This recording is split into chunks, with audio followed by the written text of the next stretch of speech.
Good morning बच्चों। देखिए आज हम लैंग्वेज के अगले चैप्टर में पढ़ेंगे शब्द विचार। नेक्स्ट चैप्टर हमारा है शब्द विचार। देखिए पहले मैं आपको बताऊंगी शब्द क्या होता है, फिर बताऊंगी पद क्या होता है, फिर आगे पढ़ाऊंगी। देखिए हम अपने रोज़मर्रा के दैनिक जीवन में अपने मन के भावों को किसी के सामने बोलकर बताते हैं या लिख कर बताते हैं। जो हम बोलते हैं वो शब्द ही तो बोलते हैं, तो हमारे विचारों को सुनकर दूसरा समझता है। विचारों को व्यक्त करने के लिए जिन शब्दों का प्रयोग करते हैं वो शब्द कहलाते हैं, जिसका निर्माण हमारे मुंह से निकलने वाली विभिन्न ध्वनियों के मेल से होता है। जैसे हम लिखेंगे मोर तो म प्लस ओ प्लस र प्लस अ, यही तो ध्वनियाँ निकलेंगी। इसके बाद देखिए शब्द। विभिन्न शब्द जब व्याकरण के नियमों के अनुसार किसी वाक्य में प्रयुक्त होते हैं तब वो पद कहलाते हैं। जैसे हमने लिख दिया है नाचता मोर जंगल में, तो ये क्या हुआ, ये अलग अलग पड़े हुए हैं। जब इनको हम व्याकरण के नियमों में बांधेंगे तब ये पद कहलाते हैं। हम लिखेंगे जंगल में मोर नाचता है, तो ये जो शब्द हैं ये पद बन गए क्योंकि ये व्याकरण के नियमों से बंध गए। देखिए इसके बाद हम आपको बताते हैं शब्दों का वर्गीकरण। देखिए शब्दों का वर्गीकरण कई प्रकार से होता है। नंबर 1 हम आपको बताएंगे सबसे पहले स्रोत के आधार पे। स्रोत क्या होता है? स्रोत के आधार जहाँ से शब्द बनते हैं, तो स्रोत के आधार पे शब्दों को 5 भागों में बांटा जाता है। नंबर 1 तत्सम शब्द, नंबर 2 तद्भव शब्द, नंबर 3 देशज, नंबर 4 विदेशी, नंबर 5 संकर। ठीक है, स्रोत के आधार पे शब्दों को 5 तरह से बांटा जाता है। अब देखिए नंबर 1 तत्सम शब्द। संस्कृत के जो शब्द हिंदी भाषा में अपने मूल रूप में ही प्रयोग किए जाते हैं उन्हें तत्सम कहते हैं। मूल क्या होता है? एज इट इज़, जैसे होता है वही का वही। जैसे प्रेषक, गृह, संस्कृत, आश्रम, स्वर्ग, हृदय, मित्र, पर्वत आदि, ये शब्द क्या है? तत्सम। तद्भव शब्द। देखिए अभी मैं आपको तत्सम पढ़ाया, अब नंबर 2 तद्भव। संस्कृत भाषा के वे शब्द जो स्थानीय जो लोकल लैंग्वेज होती है, स्थानीय बोलियों के आदि के प्रभाव से कुछ बदल जाते हैं, उन्हें बदले हुए रूप में हिंदी में प्रयोग किया जाता है, उन्हें तद्भव कहते हैं। देखिए तद्भव तत्सम मैं आपको दोनों बताती हूँ। तद्भव कौवा होता है, बंदर, पत्ता, हाथ, आग, गांव, और अगर तत्सम करेंगे तो कौवा का काक, बंदर का वानर, पत्ता का पत्र, हाथ का हस्त, आग का अग्नि।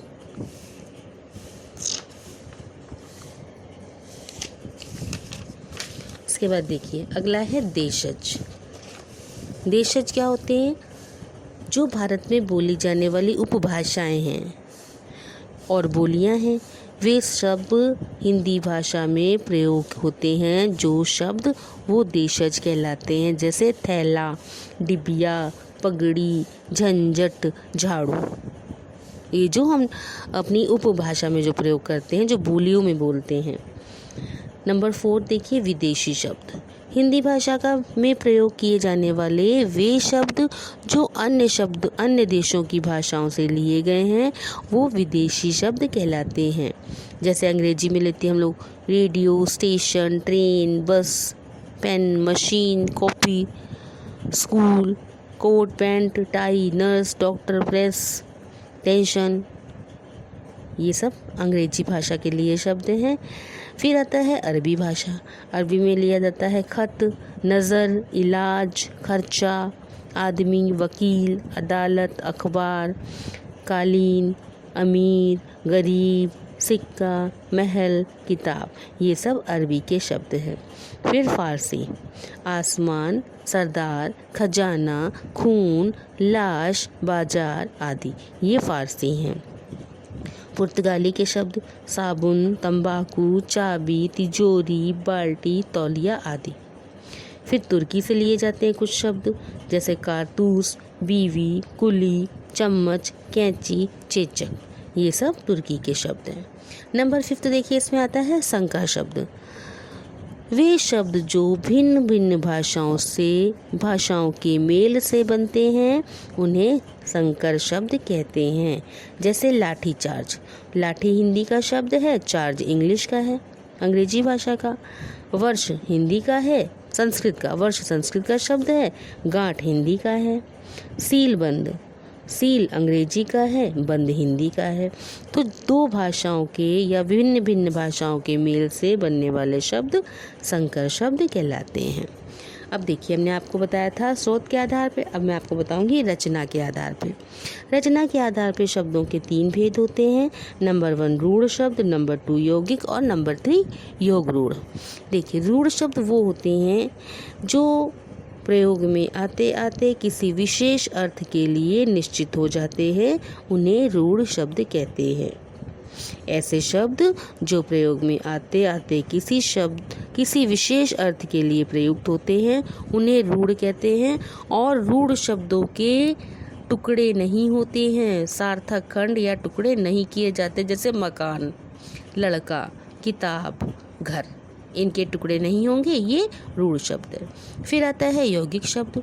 2 सार्थक शब्दों के मेल से बनने वाले शब्दों को यौगिक शब्द कहते हैं। जैसे चिकित्सालय, चिकित्सा प्लस आलय, 2 शब्द हो गए। जलचर, जल प्लस चर। प्रयोगशाला, प्रयोग प्लस शाला। गिरिधर, गिरि प्लस धर। विद्यालय, विद्या प्लस आलय। तो ये 2 सार्थक शब्दों के मेल से बनने वाले शब्द को यौगिक शब्द कहते हैं। नेक्स्ट है बच्चों नंबर 3 इसका योग रूढ़। योग रूढ़ शब्द वे शब्द होते हैं जो यौगिक होते हुए भी परंपरागत अर्थ में प्रयुक्त होते हैं, योग रूढ़ कहलाते हैं। जैसे गजानन, गज प्लस आनन, गजानन। इसका अर्थ होता है हाथी के जैसे मुख वाला, अर्थात गणेश जी। दशानन, दश प्लस आनन, 10 मुख वाला, अर्थात रावण। चतुर्भुज, चतुर प्लस भुज, अर्थात 4 भुजाओं वाले, अर्थात विष्णु। तो यौगिक होते हुए भी परंपरागत अर्थ, इसके अर्थ जो निकले हैं वो सब परंपरागत है ना। हाथी जैसे मुख वाला अर्थात गणेश जी, 10 मुख वाला अर्थात रावण, 4 भुजाओं वाला अर्थात विष्णु। तो ये सब अर्थ परंपरागत हैं। देखिए, अगला आता है प्रयोग के आधार पर। प्रयोग के आधार पर शब्दों के 2 भाग होते हैं, विकारी और अविकारी।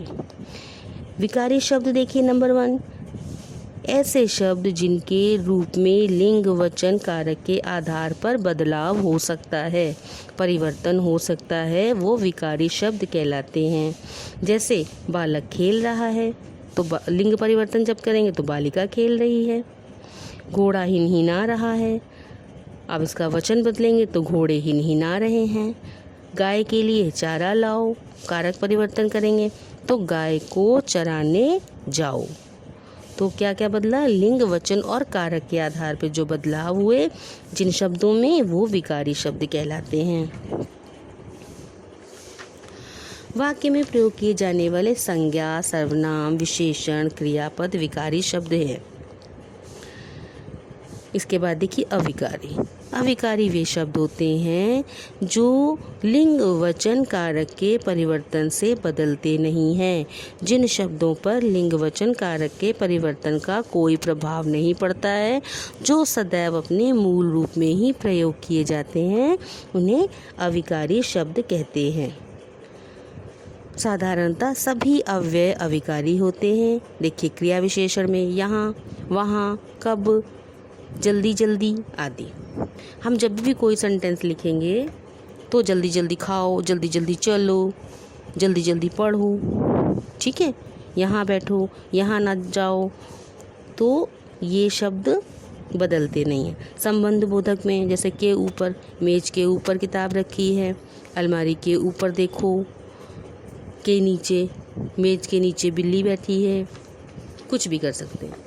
समुच्चय बोधक यदि, इसलिए, किंतु, परंतु, क्योंकि। विस्मयादिक बोधक जब लगाएंगे तो अरे, वाह, वाह वाह, या खुदा, हे राम, कुछ भी।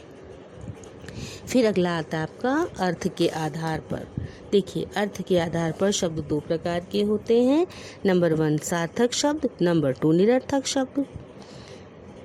देखिए, सार्थक शब्द वे शब्द जिनका अर्थ कोई अर्थ निकलता है सार्थक कहलाते हैं, जैसे कुर्सी, बर्तन, घड़ी, पानी। सार्थक शब्दों के 4 भेद होते हैं: एकार्थक शब्द, अनेकार्थक शब्द, समानार्थक शब्द और विपरीतार्थक शब्द। एकार्थक शब्द देखिए, वे शब्द जिनका एक ही अर्थ निकलता है एकार्थक कहलाते हैं, जैसे रोटी, चावल, बिस्तर, चाय, एक ही अर्थ तो निकला इनका। अनेकार्थक वे शब्द जो एक से अधिक अर्थ में प्रयुक्त होते हैं अनेकार्थक कहलाते हैं, जैसे पत्र, पत्र में 2 निकलते हैं, पत्र, चिट्ठी भी निकलती है, पत्ता भी निकलता है। कल, मशीन होती है, आने वाला कल, बीता हुआ कल, दोनों ही कल, तीनों ये दोनों कल भी होते हैं और मशीन भी। तो कल के 3 अर्थ हो गए। पुर्जा, पुर्जा कहते हैं कागज के एक पर्चे को भी और मशीन के कल पुर्जों को भी। फिर समानार्थक शब्द वे शब्द भिन्न भिन्न शब्द जिनका अर्थ समान होता है समानार्थक या पर्यायवाची शब्द कहलाते हैं, जैसे अनुचर, अनुचर का पर्यायवाची सेवक, दास, नौकर, परिचालक। चतुर, चतुर का पर्यायवाची या समानार्थक दक्ष, चालाक, कुशल, प्रवीण, निपुण। इसके बाद विपरीतार्थक शब्द, जो शब्द एक दूसरे से बिल्कुल उल्टा अर्थ देते हैं विपरीतार्थक अथवा विलोम शब्द कहलाते हैं, जैसे दिन का रात, वीर का कायर, सरल का कठिन, आदमी का औरत। इसके बाद है अर्थभेद वाले शब्द, जो शब्द एक दूसरे के पर्यायवाची लगते हैं किंतु उनका अर्थ भिन्न होता है, अर्थभेद वाले शब्द कहलाते हैं, जैसे अस्त्र, शस्त्र। अस्त्र लिखेंगे फिर डैश लगाएंगे, शस्त्र लिखेंगे। मूल्य, अमूल्य, तो दोनों पर्यायवाची जैसे लगते हैं लेकिन दोनों के अर्थ अलग अलग होते हैं।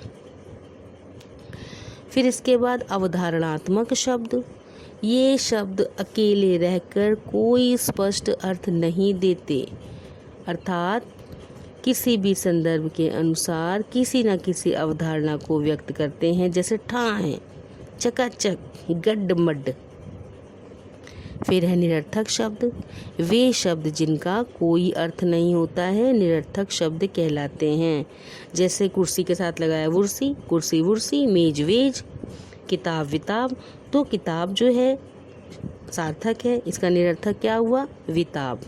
कुर्सी सार्थक है, निरर्थक क्या होगा, वुर्सी। मेज सार्थक है, वेज निरर्थक है। तो बच्चों, मुझे लगता है कि अब आप सब कुछ सीख गए होंगे। बिल्कुल शॉर्ट पे देखिए, एक से अधिक वर्णों के सार्थक समूह को शब्द कहते हैं। विभिन्न आधारों पर शब्द के 4 समूह होते हैं, स्रोत के आधार पे, रचना के आधार पे, प्रयोग के आधार पे और अर्थ के आधार पे। स्रोत के आधार पर शब्द 5 प्रकार के होते हैं, तद्भव, तत्सम, देशज, विदेशी और संकर। रचना के आधार पर शब्द के 3 भेद होते हैं, रूढ़, यौगिक, योग रूढ़ शब्द। प्रयोग के आधार पर शब्द के 2 भेद होते हैं, विकारी और अविकारी। अर्थ के आधार पर शब्द के 2 भेद होते हैं, सार्थक और निरर्थक। ये पूरा चैप्टर मैंने आपको शॉर्ट में एक्सप्लेन कर दिया है और मुझे लगता है कि आपको सबको समझ में आ गया होगा।